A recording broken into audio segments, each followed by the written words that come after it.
Olá, bem-vindas e bem-vindos ao curso A Dimensão Discursiva do Racismo no Brasil e Práticas Narrativas de Resistência. Nós somos o grupo de pesquisa Narrativa e Vida Social da Universidade Católica do Rio de Janeiro. Estamos abrigados dentro de um programa de estudos da linguagem dessa universidade. Meu nome é Eliana Biar, eu sou professora do curso e coordenadora do grupo de pesquisa. E o nosso objetivo nessas 4 aulas é pensar as questões étnico-raciais no Brasil a partir da sua interseção com a linguagem entendida aqui como a nossa capacidade simbólica que nos permite interagir, e discurso tomado aqui como a linguagem em uso, a linguagem conforme ela comparece nas nossas práticas sociais concretas. Nós vamos abordar a noção de raça e racismo a partir da sua dimensão simbólica, discursiva, mais especificamente da sua dimensão narrativa, conforme essas noções de raça e racismo aparecem nas histórias que as pessoas narram sobre si mesmas. Ao longo das aulas, vai nos interessar estudar como o racismo participa em ordens discursivas que são estruturais e estruturantes da realidade brasileira, e como grupos sociais contemporâneos, também no Brasil, constroem sentido para suas experiências racializadas. Um foco importante que a gente precisa manter aqui é em como esses diferentes grupos sociais resistem ao racismo, atuando numa arena de disputa de sentidos sobre raça. Essa primeira aula ela é mais conceitual, ela fornece bases para o que virá adiante. Eu vou abordar especialmente as noções de linguagem, de discurso, de narrativa, com as quais a gente opera, e vou tentar explicitar a relação entre essas noções e as questões raciais. Bom, começando então pela noção de linguagem que embasa os nossos estudos. No senso comum, nas teorias tradicionais sobre linguagem, a gente está acostumado a conceber a atividade linguística como uma atividade de representação. O que quer dizer isso? As nossas palavras e os nossos discursos estariam a serviço de descrever, de nomear as coisas no mundo, de criar relações para elementos que existem numa realidade pré-linguística, que já está posta quando a gente se engaja em situações de comunicação. Essa ideia fundamental que está na base do que a gente vai chamar de uma visão representacionista de linguagem e do seu uso.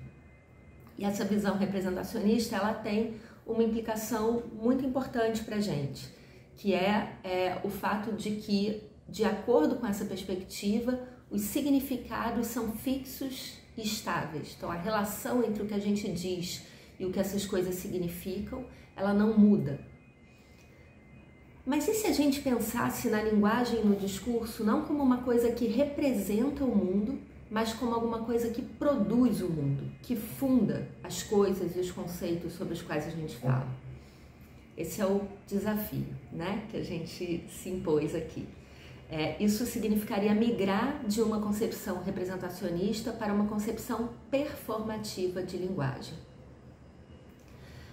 Isso significa, outra implicação agora dessa nova perspectiva, pensar que os significados não são entidades fixas e estáveis, mas que eles são objetos de disputa histórica, disputa ideológica entre diferentes grupos sociais. Essa é a ideia que a gente tenta concretizar ao longo dos exemplos que a gente mostra para vocês nesse curso. No lugar de pensar coisas como raça, mas também gênero, loucura, crime, beleza, como palavras que nomeiam conceitos que já existem no mundo, a gente vai aqui tentar pensar que justamente é o uso dessas palavras em contextos históricos, em contextos culturais, em contextos ideológicos e situacionais, que vai criar o significado para essas coisas, que vai fundar o que essas coisas significam. Então, raça e gênero, loucura e crime e beleza passam a existir na medida em que vão sendo moldados nas e pelas nossas práticas discursivas. Significa, em outras palavras, que nós não simplesmente dizemos o mundo, nós fazemos o mundo com a linguagem. Antes da gente passar para a questão que nos interessa mais especificamente, que é raça, eu vou usar um exemplo já bem conhecido e desenvolvido por uma filósofa feminista chamada Judith Butler, que é a noção de gênero. Para Butler, mais do que uma substância, ou seja, alguma coisa que reflete uma categoria do mundo natural, o gênero é uma construção simbólica, né? Alguma coisa que foi, em primeiro lugar, enunciada por alguém, que atribuía um sentido a essa coisa e depois de fundada foi estabilizada, cristalizada em práticas discursivas sociais, se constituindo como uma realidade ou como um regime de verdade, como preferiria Foucault. Claro que essas práticas discursivas que fundam realidades, elas não acontecem, elas não são isoladas e elas não acontecem no vácuo, né? Em primeiro lugar, a gente precisa de repetição, né? É a repetição dessas práticas em diferentes situações cotidianas, institucionais, né? Que vão definir o que é ser mulher, por exemplo, né? Que vão criar para essa categoria uma aparência de substância. Em segundo lugar, essas práticas discursivas, elas vão estar sempre instanciadas em molduras regulatórias, que são molduras responsáveis por controlar, selecionar e fazer circular o discurso, aqui, segundo o nosso exemplo, sobre mulher. Essas molduras, por sua vez, são definidas a partir de condições econômicas, históricas, sociais, né, permeadas sempre por relações de poder. Aliás, nessa perspectiva, a gente entende que o próprio poder e suas dinâmicas têm uma natureza discursiva, né? Um adepto muito conhecido dessa ideia é o também filósofo Michel Foucault, que vai dizer que o discurso é perigoso, né? É aquilo do qual as pessoas querem se apropriar. E por que as pessoas querem se apropriar? Justamente pela força constitutiva de regime de verdade, de realidade social que o discurso tem, né? E que tem impactos muito relevantes na vida das pessoas. Também vão partir dessa visão de linguagem e discurso alguns pensadores negros contemporâneos que se debruçam, agora sim, sobre a noção de raça. O Stuart Hall, por exemplo, é um dos teóricos que famosamente buscou superar uma visão essencialista e representacionista de raça como substância, para tratar essa categoria como um signo linguístico, né, com funcionamento linguístico, como resultado de práticas discursivas. No texto que a gente indicou como referência para essa aula, a gente observa o autor dizendo que raça se assemelha muito mais à linguagem do que à biologia. Essa teoria do Stuart Hall vai justamente tentar desnaturalizar a noção de raça, afastar a noção de raça da aparência de substância natural que ela adquiriu ao longo da história e vai recuperar, né, essa noção como uma construção discursiva. E não só porque as identidades raciais são múltiplas e fragmentadas, a gente vai ver alguma coisa sobre isso no vídeo da Chimamanda Adichie, que foi também indicado para essa primeira aula, não só por isso, mas também porque elas foram, em primeiro lugar, produzidas por pessoas fazendo coisas juntas, em situações de comunicação, em situações de mobilização de discursos, de circulação de discursos. Não podemos esquecer, né, como eu venho insistindo, que essas construções são obviamente fincadas na história, nas relações culturais e nas relações de poder. É por isso que o Stuart Hall vai chamar raça de um significante flutuante, né? O significado de raça é contingente, é ideológico, ele está sempre deslizando, ele está sempre em disputa. Ele pode significar coisas diferentes, em épocas diferentes, em lugares diferentes. Nesse curso, vai nos interessar justamente pensar nos sentidos de raça que circulam nos diferentes contextos, né? Sejam eles cotidianos, institucionais, midiáticos, né? Pelo poder que eles têm de reforçar ou, por vezes, né, desafiar os significados hegemônicos sobre raça. Também é importante ter em mente que esses sentidos que a gente tenta perseguir ao longo desse curso, eles fazem coisas no mundo, eles produzem efeitos importantes na vida das pessoas, né? Segundo o Stuart Hall, a noção de raça, por exemplo, ela vai estar na base da organização de um sistema socioeconômico que produz, em primeiro lugar, diferença e não qualquer diferença, uma diferença que, por sua vez, gera exploração e exclusão, né? O racismo, se a gente toma essa perspectiva como base, né? O racismo, como é que a gente pode definir ele, né? Ele é a violência que resulta da naturalização das diferenças racializadas. Mas também por conta dessa natureza do racismo, né, é que ele vai sendo combatido por diferentes grupos sociais conforme o conceito de raça vai sendo ali disputado politicamente, né, conforme a gente vai insistindo numa desnaturalização e numa ressignificação do conceito de raça. Vocês vão ver ao longo desse curso que no tipo de estudo que a gente empreende, a atenção vai se voltar não só para o que as pessoas e instituições dizem sobre raça, mas também para como elas falam sobre raça, né? Como elas entram nessa disputa para legitimar ou deslegitimar sentidos racializados. Nas 3 aulas que se seguem a essa primeira, que vão ser aulas menos teóricas e mais temáticas, o nosso objetivo vai ser justamente esse. A gente vai olhar então para 3 contextos específicos da sociedade brasileira, que são contextos que compõem um conjunto de pesquisas recém-saídas do nosso grupo. A violência policial e do sistema judiciário no Brasil. 2, o ambiente corporativo, empresarial. E 3, as instituições religiosas, especialmente as instituições cristãs. E aí, dentro do universo de todos os discursos que compõem, que circulam em cada um desses contextos, a gente vai focalizar um tipo de discurso, que são as narrativas. Como eu disse agora há pouco, né, no início da minha fala, em cada uma dessas esferas, em cada um desses contextos, a gente vai tentar intercalar uma análise da constituição discursiva de raça com narrativas que fissuram a constituição hegemônica de raça, forçando ações de resistência. Mas então, o que é narrativa? Num sentido muito comum, pré-teórico, narrativa é o relato de alguma coisa que aconteceu.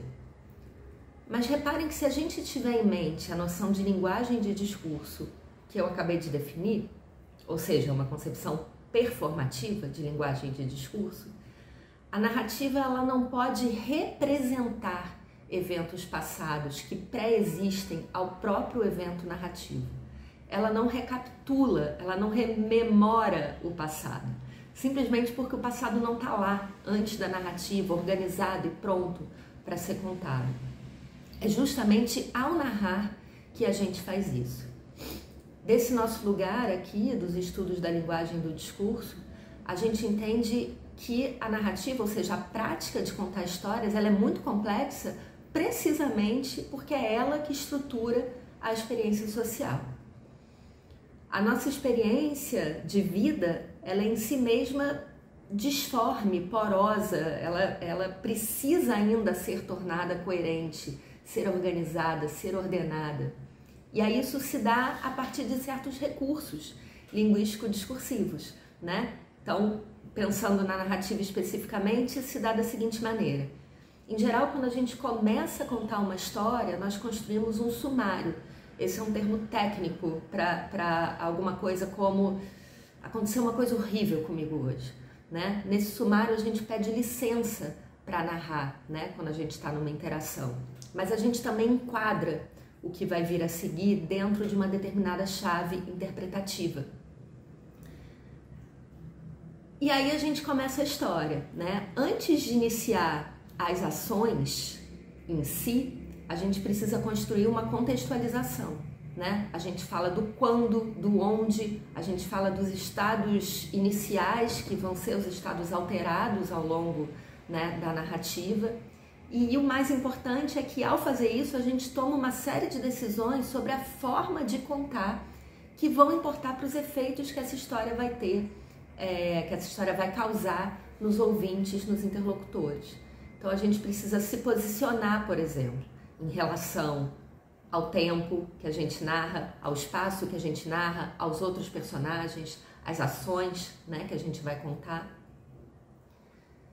O cerne da narrativa, né, a parte mais importante da narrativa é o que a gente chama de ação complicadora. Então, depois desse estado inicial, né, a gente começa a contar efetivamente o que move o personagem desse estado inicial. E aí a gente precisa arrumar fatos, arrumar eventos que nos aconteceram em orações narrativas. E a gente precisa dispor essas orações narrativas numa ordem cronológica.